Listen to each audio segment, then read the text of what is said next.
Hello, 10,000 recording attempts. Here, I will show you how to configure essential visual enhancements as well as Project Nevada. Okay, so you get Project Nevada Core, Project Nevada Rebalance, and you have to have the mod configuration menu to use this. You just download that off the Nexus page, install, and you're done. Make sure you do that before all this stuff. It does work if you do this afterwards, but my preference is to have the mod configuration menu before that.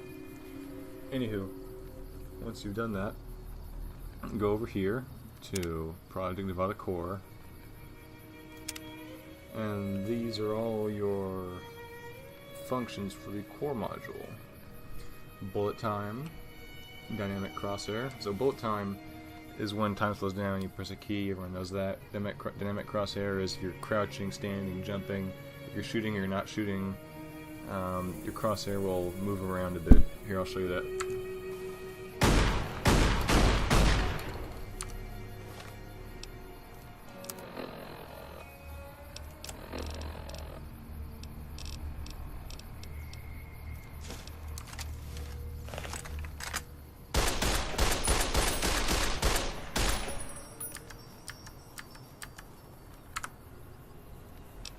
Crosshair changes now. Enhanced vision. Let me show you that. Well, this is bullet time. It's kind of glitchy with the E and B on. And let me show you enhanced vision. Press the M key for this. Night vision, thermal vision, or infrared. The normal vision, boring vision. Okay, so next you have grenade hotkey. You press the G key for that, and sprint shift key. So sprint.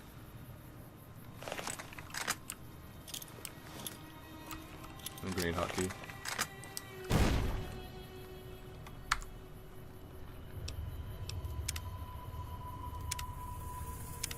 Now, there is charge of weapons. So if you have certain energy weapons or versatile weapons that can be charged. For example, the AER-14 prototype, the Aurelia's rifle, you can charge it for extra damage.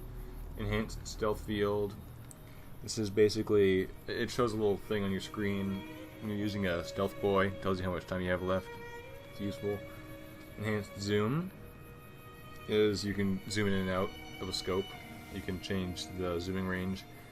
It goes from 1 times to, I assume, 2 times, and then for some reason in New Vegas the max zooming range is 3.4 times zoom. That's weird, but that's how far it goes. And then you have slower backpedaling. So this is rear movement, frontal movement, and let me see if I can show you the scope time.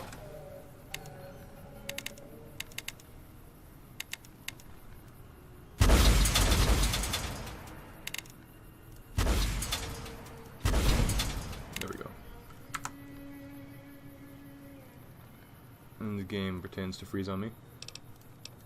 Okay. Now immersion. Oh, so immersive MXR mods. Health visuals. If your health gets lower, your screen will get darker. There'll be sounds your character makes. Visor overlays. So if you're wearing, like say the little helmet I'm wearing right now.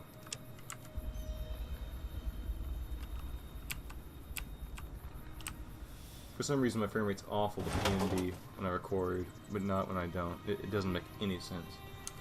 But, oh gosh, that's awful. If you have, say, a breathing mask or something else, you have to reload a save for this to work, but it'll change. Like the NCR helmet, your Ranger helmet will change. My frame rate's changing as well. What's wrong with it? Anyway, this is jarring. Immersive primary needs. So if you're playing on the infamous survival mode, it'll display the food, water, and sleep deprivation meters, and we also have sound effects. So, character will grumble if he's hungry. Maybe Hannibal Lecter sound if he's thirsty. He'll make a sound if he's trying to sleep. Now, miscellaneous explosive entry. You can use explosives to pick a lock. Logo animation is just a little animation you see here. That.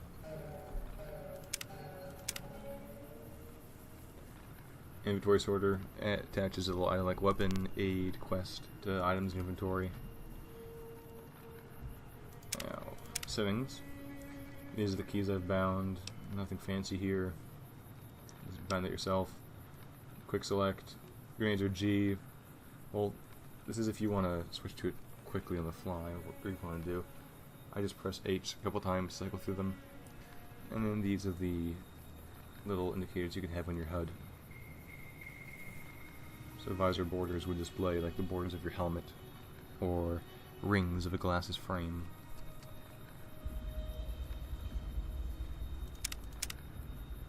Rebalance.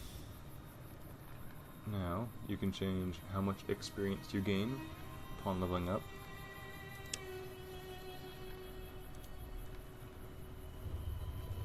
Perk selection. So how many perks, how many levels it takes to do the perk. I'll leave it at 1. Skill point modifier. Maximum level. Skill point modifier changes on level how many skill points you get. Maximum level changes the maximum level in the game. Action points. This is a base value. And this is the multiplier for agility against the base value. Carry weight. Base value get is 150. Special multiplies against it with a multiplier. Throwing range. Strength based range. So if you have high strength, it affects the range. If you don't, it doesn't.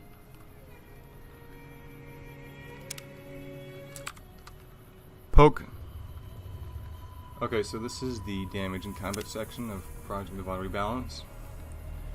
Hit points, player endurance multiplier, self-explanatory, level multiplier, how many hit points you get per level, this multiplies it. NPCs level stuff, so if you want your NPCs to be impossible to kill, set it to 50 or something. It's like a 7. NPC level multiplier, this changes the level. So if I want NPCs to be over-leveled or something, I can do that.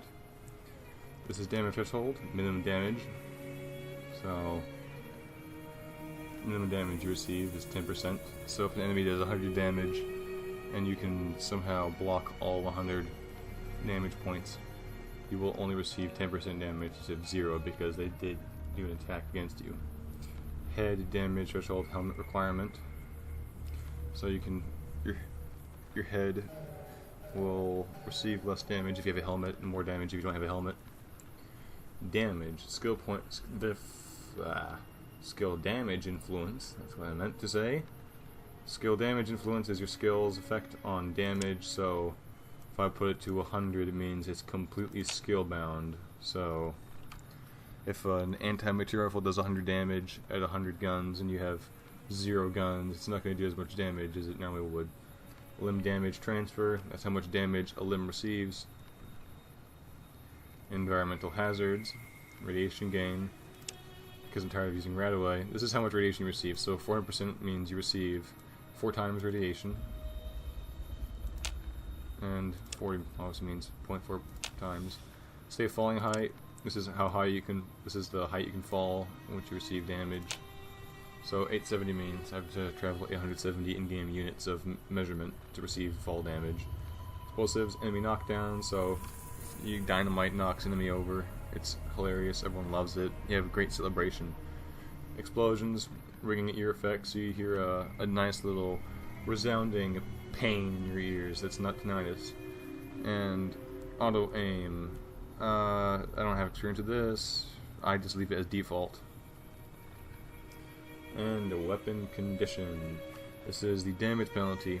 So when you're up in vanilla game, when you get to 67% your weapon's damage drops from maximum to a ever decreasing number.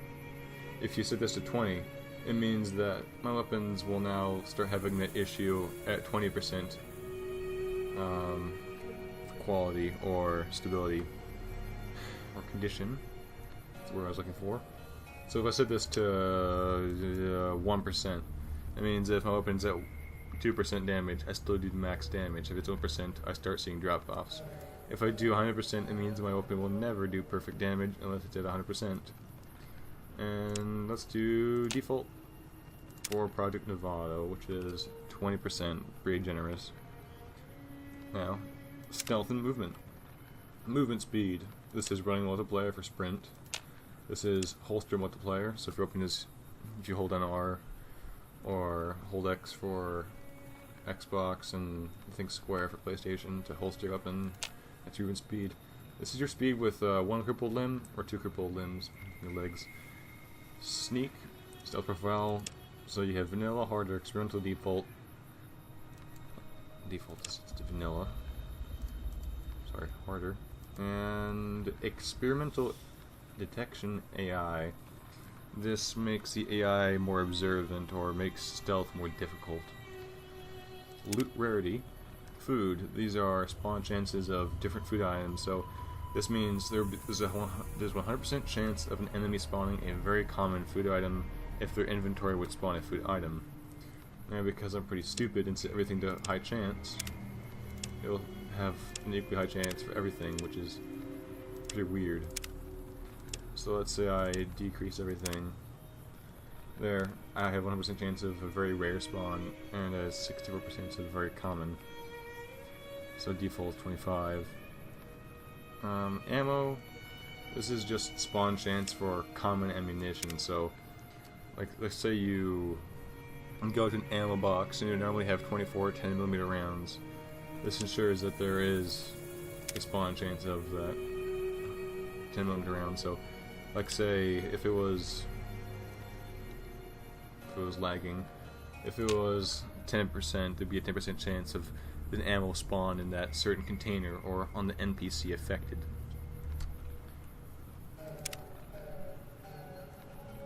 So that was loot rarity, and now the last section, miscellaneous.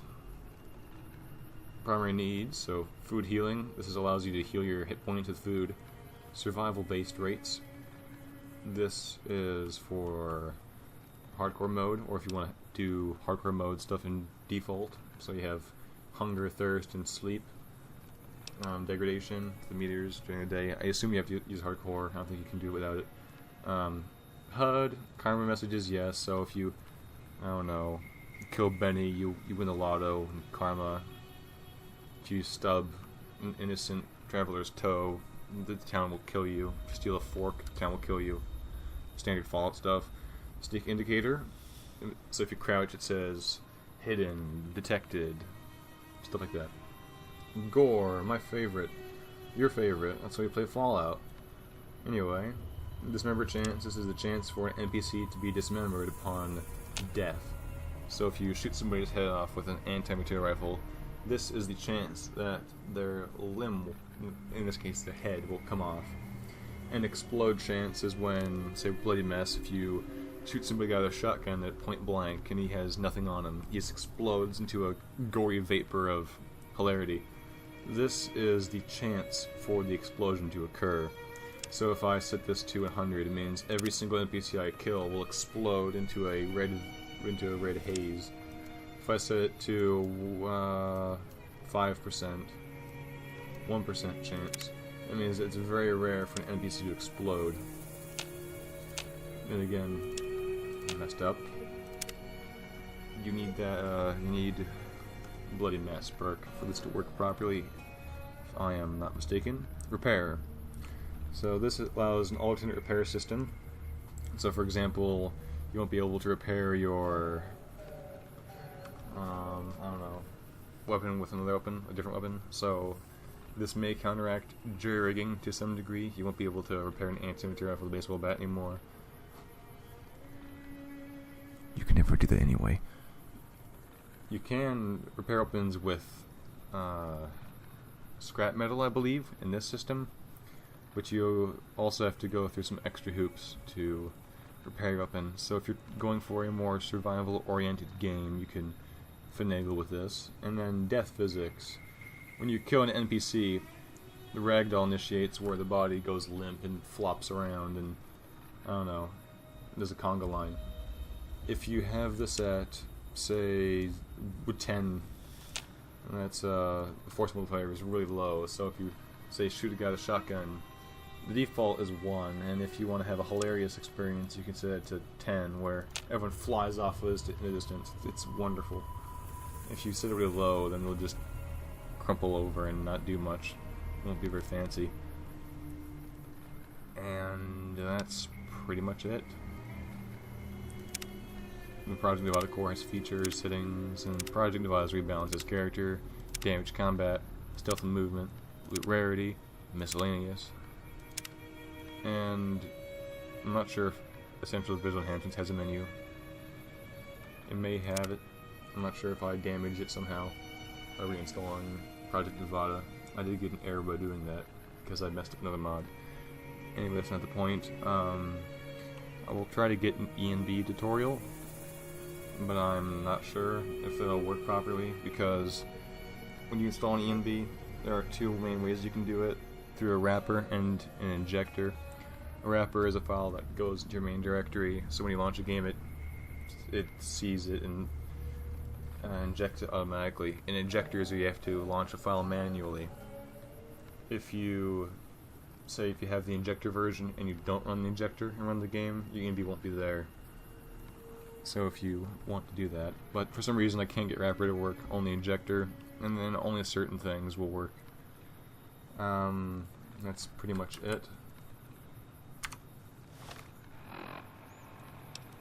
And this is the inventory sorter. So 8 items, a book, chems, food, water, magazines, part, so you can craft something out of this, quest.